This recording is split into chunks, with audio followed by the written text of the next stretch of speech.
Sports Stars Magazine here, Mater Dei standout, Layli Ostovar.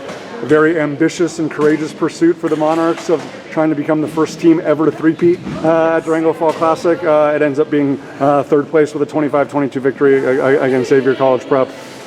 The fact that down 17-13, down 22-21, and the group just kept fighting. Like, how do you hope that maybe carries the group long term, whether it's next week in Arizona, but obviously in the playoffs, that essentially it's against a team from Arizona. It's nothing more than pride. It's not going to affect any rankings or anything, against your California peers. But you and Wesley and the whole group just kept fighting. Like, how important is that for Mater Dei long term?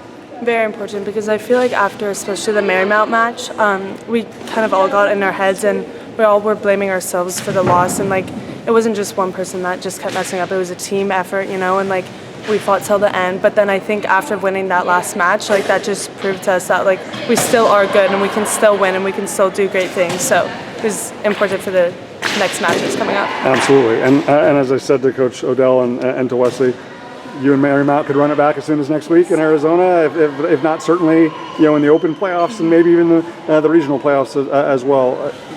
You are so authentic and so honest in terms of analyzing your own play, analyzing the team's play. What is? I know you just played Xavier College Prep, but what is fresh in your mind about about the Marymount match and the areas that Mater Dei can still get better? Definitely, I would say your passing. In the second set, McKenna Barnes went on 10-point run. Yeah, and we were up too. We were up, I think, 8-5. Yeah.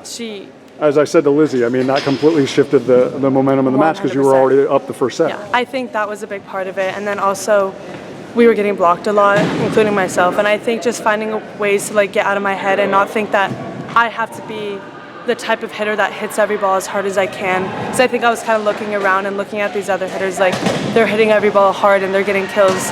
I'm going to try to do that too, but I'm not that type of player. I'm a crafty type of player. I'll hit some really hard balls, but I also place the balls in specific spots that I know will score, and I was not doing that. And then when I tried to do that, I was too in my head, and I struggled to get out of my head. But I think I learned that this last set that we played against Xavier, I think I kind of got out of my head and I knew that I would just have to be the crafty player that I am. Absolutely. But like we talked about, even as great as it looked against Torrey Pines, it's that's a peak. But then obviously, Bishop Gorman is a reminder that it's as great as this group is, and as many times as the group has practiced together, match-wise, it's still playing catch-up with the best teams in California and the best teams in the country. I know that you and the entire group, especially the seniors, you want to win now. You want to win now, and when you've come here twice and you've been the last women standing twice, you want to have that feeling again. But is it just going to take patience just to be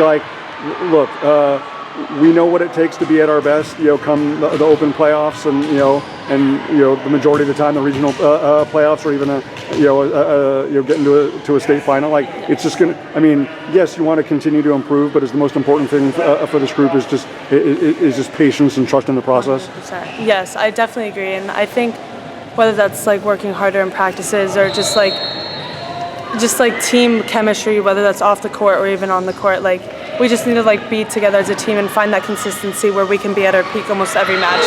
We're gonna have our ups and downs, but our games can't be this high and our down games can't be very low. We have to find that medium, the balance. So we're just finding that.